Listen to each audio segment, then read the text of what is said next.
ઘણી બધી આપણી લોક સંસ્કૃતિમાં વાતો પડી છે. ઝવેરચંદ મેઘાણી એમ કહે છે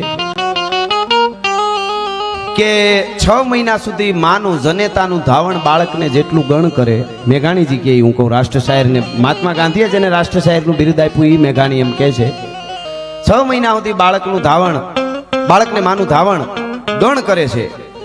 બાળકને તમે ગમે એવું દૂધ ગાયનું ભલે પીવરાવો, સારી વાત, ગાય આપણી માં છે, પણ એ બાળકને માનું ધાવણ જે છે એ ગણ કરે એટલું કોઈ ગણ ન કરે, એવું વિજ્ઞાને સાબિત કરી દીધું બાળકને. બરોબર?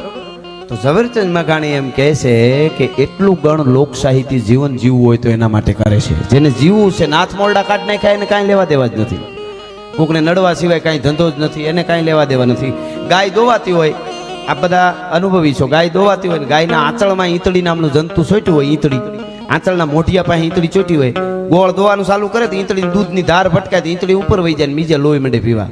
નકર 2 ઘૂંટડા દૂધના લે તો ગોવાળ ના ન પાડે, પણ અમુક જેનીમાં જ લોહી પીવો હોય એને તમે દૂધ પીવરાવો, અમૃત પીવરાવો, એમાં ના, એ ઊંધું જ બાળાય. એને સારું દેખાય નહીં, સારું ગમે નહીં, કોક સારું કરતા હોય ને એની નીંદર ન આવે. અને હું તો આ હકીકત છે, હું તો અહીંયા બધાને કહું તમને, તમે આવું સરસ ભાગવત કર્યું, ભાગવત સાંભળ્યું હશે કે આવા કોઈ સારા કાર્યમાં જાઓ, એમાં હું આવું, તમે બોલો એટલે એમાં ભેગો હું આવી ગયો, એ નક્કી કરી લઉં. તમે સારા ઠેકાણે સારી જગ્યામાં જાઓ કે સંતોના દર્શન કરો કે આવે કથામાં આવો, પ્રોગ્રામમાં આવો, તમને એમ વિચાર થાય કે મને આશીર્વાદ મળ્યા છે કે નહીં, પુણ્ય થયું છે કે નહીં, એનું એક મીટર આપું કે તમને પુણ્ય થયું હોય તો શું થાય, મીટર આપું. એમ વિજ્ઞાન પાસે કોઈ મીટર નથી, કાંઈ માંડીને કહી દે લે એને પુણ્ય કર્યું લાગે, એવું કંઈ છે નહીં. પણ હું તમને મીટર આપું.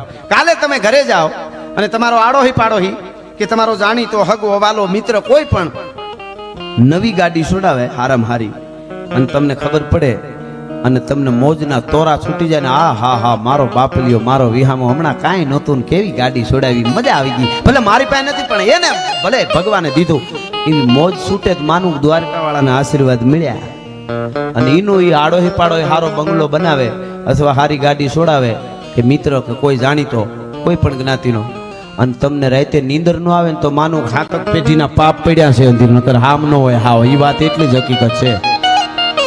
આ અંદર નીંદર, કારણ કે ઈર્ષા છે ને 3 વસ્તુ મેં એવું વિદ્વાનો પાસેથી સાંભળ્યું છે, 3 વસ્તુ પોતાના માલિકને પેલા ખાય, એક ક્રોધ, એક ઈર્ષા ને એક અગ્નિ. આ 3 પોતાના સર્જકને પેલા ખાય, પછી સામે બીજાને નુકસાન કરે. એ થોડું ઘણું કે જો અગ્નિ છે, આપણે ભડકો કરીએ આગળ ક્યાંક ખડમાં ઘાસના ઓલા ઢગલા પાસે ઉભા રહીને ભડકો કરીને પછી ભાગી નહીં તો એ એમ ન માને કે આને તો મારી ઉત્પત્તિ કરી છે, એ ઉત્પત્તિ દાતા તમને હું સ્પર્શ કરી નીકળી જાય, એમ અગ્નિ નો કે ઉપાડી લે ભડ ભડ ભડ ભડ. પોતાના એ સર્જકને એક અગ્નિ, એક ઈર્ષા. ઈર્ષા કરે ને કોઈ માણસ એ પોતાને જ ખાય, સામે વાળાને કાંઈ નુકસાન ન થાય. અને એક ક્રોધ, બહુ ક્રોધી હોય ને, અમુક એવા ક્રોધી હોય બોલેવા ન થાય. એક ભાઈને મેં કીધું કેમ છો, મજામાં? તો થાય તબિયત બગાડી નાખો. બોલો એને કે પૂછવું હું, અરે છોકરો તમે કીધું આ તમારો છે, મને કે લઈ જાઓ તમારો છે. બોલો ગમે હા બોલેવા જ ન થાય, તમે કરો શું એમ. એક જણે બસમાં બેઠા, એક જણાને એક જણ એટલું જ કીધું કે તમે કેટલા ભાઈઓ? તો બોલો કે અમે 5 ભાઈ. તો 6 હોય તમે શું કરી લ્યો? બોલો આ હા વળ ખાઈ ગયેલા કહેવાય ને, હાવ ખોટે ખોટા. એક જણો એક વેપારીની દુકાનના ઓટલે જઈને ટિફિન ખાય, બોલો 5-7 દી આવું આયલું. વાણિયો, વાણિયા તો બુદ્ધિશાળી બહુ હોય, અહીં વાણિયા હશે કદાચ, મને ગમે બહુ છે ને. વાહ વાહ, મને મહેશ બાપા વાણિયા બહુ ગમે. વાણિયા કેવા ખબર, જેમ રૂપિયા થતા જાય એમ ઠંડક પકડતા જાય. હા, અને આપણે તો જરાક રૂપિયા થયા નથી, રિવોલ્વરની આરુજી દીધી નથી, એમાં હું આવું આપણે દેખાય જાય ને. ઓલા વાણિયા તો આમ દેખા ખબર એની બહારથી એનું બંગલો જોયા જેવો બહુ ન હોય, અંદર જાત ખબર પડે વાહ હા હા કેટલા રૂપિયા. બહાર એકચ્યુઅલી કે આપણે ચાલે, મજા આવે. અને એ કોઈ દી રિવોલ્વર રાખી વાણિયા દીકરા રિવોલ્વર નહીં ફેળી હોય. તમે ક્યાંક કોઈક આપણી યારે રહેતા હોય ને વસ્તુ જુદી, અને એને કોઈ મારીએ ન નાખ્યા.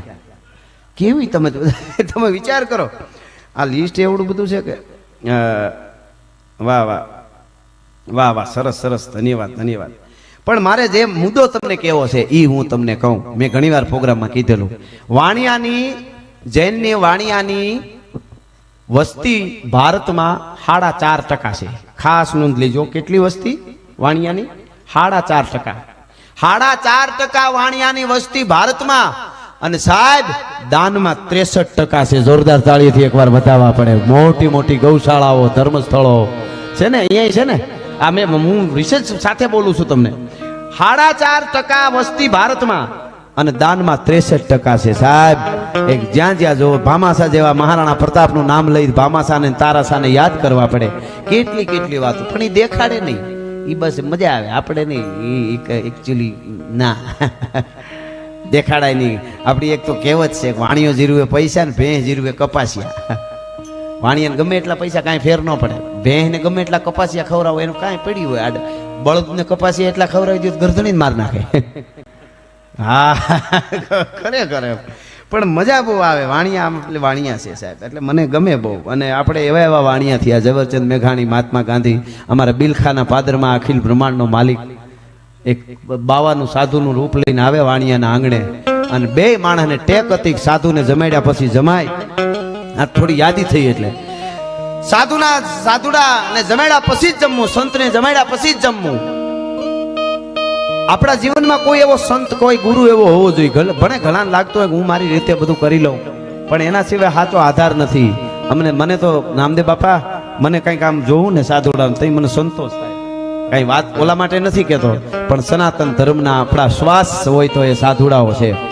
એ સાધુડાને જમાડી અને જમવાના નિયમ હતા. સગાળસા અને ચંગાવતી નામના વાણિયા, એમાં 22 દિવસના અપવાસ થયા. કોઈ સાધુ મળેલો નહીં. 5-7 વર્ષનો ચેલૈયો દીકરો હતો.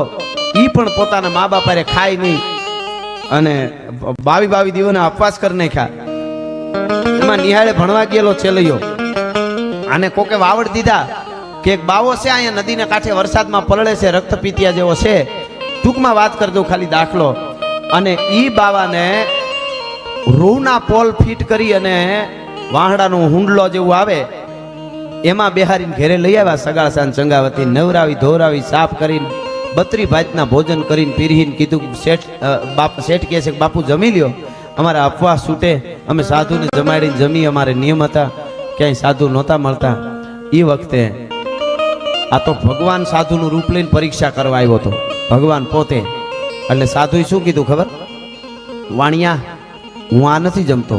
હે કે હું આ કાંઈ ભોજન ન જમું તમારા જમાડેલા? કે તો હું તો મીઠ ખાઉં છું. પરીક્ષા કરવા આવ્યો. જોઈ લો, વૈષ્ણવ વાણિયો. હા હા, વૈષ્ણવ વાણિયા ને ભગવાન. પણ જો આશીર્વાદ ધર્મની શું તાકાત છે. આપણી ગુજરાત કાઠિયાવાડ, કચ્છ કાઠિયાવાડ, સૌરાષ્ટ્ર ગુજરાતની કેવી ધરતી, એનો આ પ્રસંગ. હું તો માંસ ખાઉં છું. બાપુ હું વાત કરું, હું વૈષ્ણવ વાણિયો. કે તારાથી જમાડાય તો જમાડ, નહીતર મને હતો ને આ મૂકી જા. તારો આશીર્વાદ ધર્મ લાજશે. એ વખતે વચનની આશીર્વાદ ધર્મની બહુ કિંમત હતી. આશીર્વાદ ધર્મ માટે માથા આપી દેતા. પંડ ભૂખ્યા રહીને પીરી દેહે પ્રેમ ભીના પકવાન.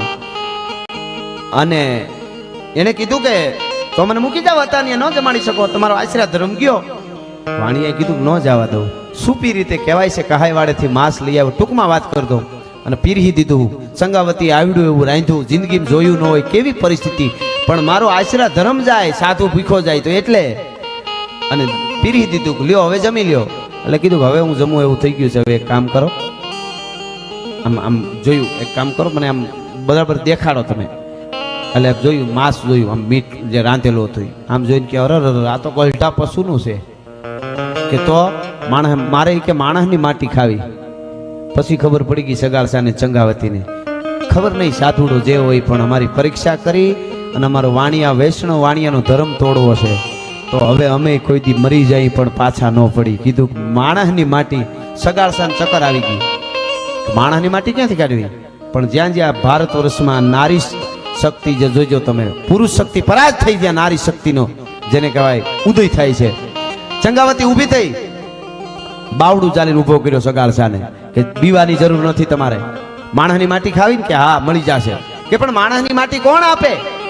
કે આપણો દીકરો છે ને ચેલૈયો. હે કે આપણો ચેલૈયો છે ને? અરે એકનો એક દીકરો. કે હા. બાવાને એમ થાય કે આ વાણિયાની ટેક તોડાવી નાખું તો એ ન બને. ઈ એટલી વાત કરી કે આપણા ચેલૈયાને ખાંડીને ખવડાવી દઈએ. ચેલૈયો નિહાળેથી છૂટીને આવતો તો ભગવાનનું બીજું રૂપ ઉપડ્યું ત્યાંથી. ચેલૈયાને સાધુનું રૂપ, અરે એના શિક્ષકનું રૂપ લઈને હામો મળ્યો ભગવાન. શિક્ષકનું રૂપ લઈ લીધું. કોનું? ચેલૈયાના શિક્ષકનું. અને હામો મળ્યો. એટલે ચેલૈયો કે ગુરુ મહારાજ પાણી લાગુ. હમણાં નિહાળ્યા હતા ને, અહીંયા કેમ એટલી વારમાં આગળ? તો કે તને ધોડીને કહેવા આવ્યો છું. શું? તારા મા બાપની બુદ્ધિ બગડી ગઈ છે.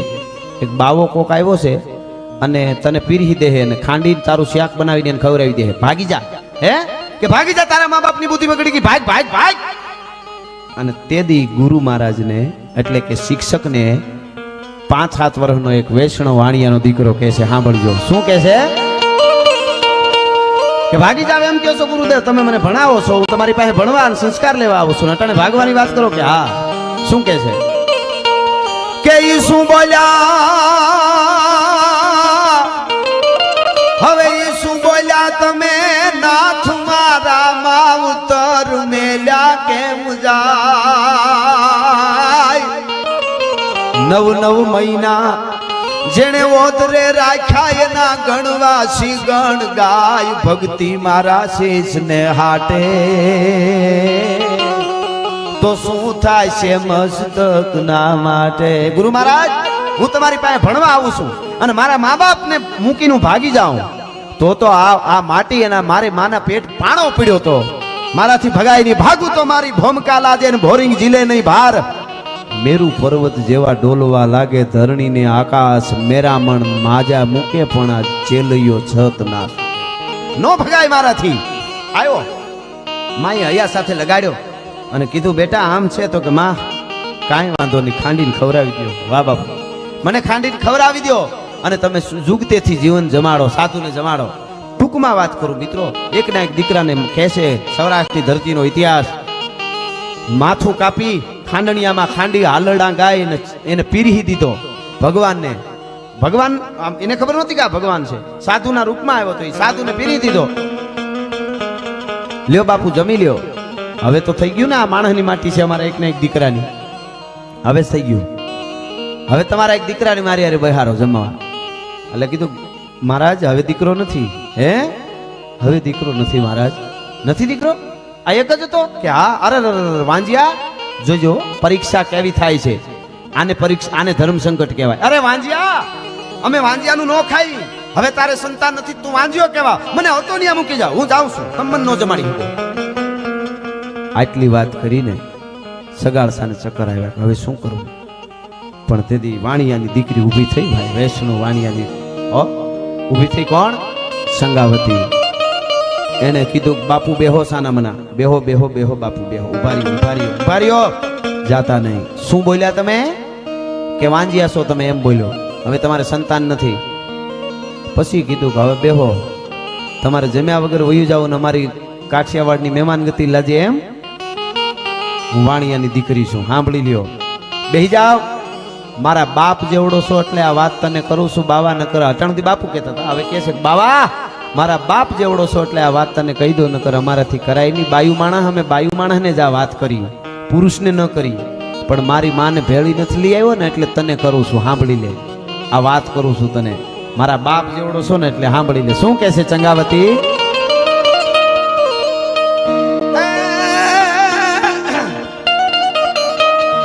કે બાપ જાણી તને એ હું તો કહું છું બાવા મારા પેટ છે મહિના 5 હે બાવા મારા બાપ જેવડો છો એટલે કહું છું કે મારા પેટમાં 5મો મહિનો સંતાન છે બાપ જેવડો છો એટલે બાપ જાણી તને કહું છું બાવા મારા પેટ છે મહિના 5 આશીરો સીતા રામનો એને કોઈ દી આવે નહીં ઊની આચ બેઠો હવે થાશ માં બાવા તને જીમ્યા વગર નહીં દઉં જાવા મારા બાપ જેવડો છો એટલે કહું છું મારા ઉદરમાં 5મો મહિનો છે અને કેતો તને હમણાં પેટ શીરીને કાઢી તારે જમા બેહારી દઉં ઈ સંગાવતી હાથમાં કટાર લઈને આમ પેટમાં મારવા આમ જા કરે ત્યાં તો ભગવાન અસલ રૂપમાં આવી ગયો સાધુમાંથી શરીરે ધર્યા લાલ પીતંચુ વાગા પતરંગ ટેઢી ધરી શીજ પાગા વેડા હોડ માથે કુલા કેસ વાકા જોતા નારીઓ વારના લીધી ચાકા કડિયા કટારા ભેટ લીધી કસીને હોળા કળાથી તેજ જેવું સચીને ભુજા ચત્રમ ચોરંગા જાન ભારી નમો શંખ ચક્ર ગદા પદ્મધારી અસલ રૂપમાં આવી ગયા બાવડું પકડી લીધું સગાવતીનું બસ બસ માં બસ બસ તું જીતીને હું હાર્યો સગાળસા બેઠા થઈ ગયા ભગવાન પ્રસન્ન થઈને કીધું માગી લે વાણિયા અને એ વખતે વાણીઓ બોલ્યો તો સગાળસા બિલખાના પાદરમાં હું હાથ મારા બે ફેલાવું તો ખુદાય તારી દૂર નથી પણ હું માગું ને તું આપી દે એ વાત મને મંજૂર નથી ભલા માણસ મારે નથી જોતું કાંઈ હો વાણિયા કંઈક માગી લે, આજ મારે મને રહેવાતું નથી, મારી છાતી ફાટી જાહે, કંઈક માગી લે. તઈ સગાડસા નામનો વાણિયો એટલું બોલ્યો તો, બીજું કાંઈ નથી જોતું, પણ એટલું યાદ રાખજો, ભગવાન છો એટલે કહું છું, અમારા ઉપર કરી એવી કળિયુગમાં કોઈ ઉપર કરતા નહીં, નકર ધોકો લઈને વાહે થાય. હવે આવા વાણિયા નહીં મળે પાછો તમને. હા, આગળ ધ્યાન રાખજો. કહેવાનો અર્થ મારો એટલો જ છે કે આવી આવી ઘટનાઓ બનતી હોય આપણી ધરતીમાં. કાયમ બોલ્યો છું, દુનિયાના દેશોને લુગડા કેમ પહેરવા એ ખબર નહોતી, તેથી મારા ભારતમાં સાધુની યુનિવર્સિટી હાલતી હતી, તક્ષશિલા, નાલંદા, કોકની વાંચો તો ખબર પડે. આ તો આપણું આપણને દેખાડ્યું જ નથી, બધું બીજું બધું બોલિવૂડ વાળાએ હુડ કાઢ નાખ્યું આપણું. આપણા સાધુ સંતો હોય ને, આપણા સાધુ સંતો બધા મંદિરોના પૂંજારી મોટા મોટા તિલક કરેલા હોય, એને ભૂંડા બતાવે, જોઈજો તમે. અને એક ખૂણામાં ઘોઘો રહેતો એનો ઈહારો, આમને ભૂંડા જ બતાવે. ભૂંડા આપ પહેલેથી માનસિક રીતે જ સારું ન દેખાડ્યું, ઊંધું ઊંધું જ દેખાડવામાં આવે. હવે તો એને ખબર પડી કે ના ના આમાં કંઈક છે. આ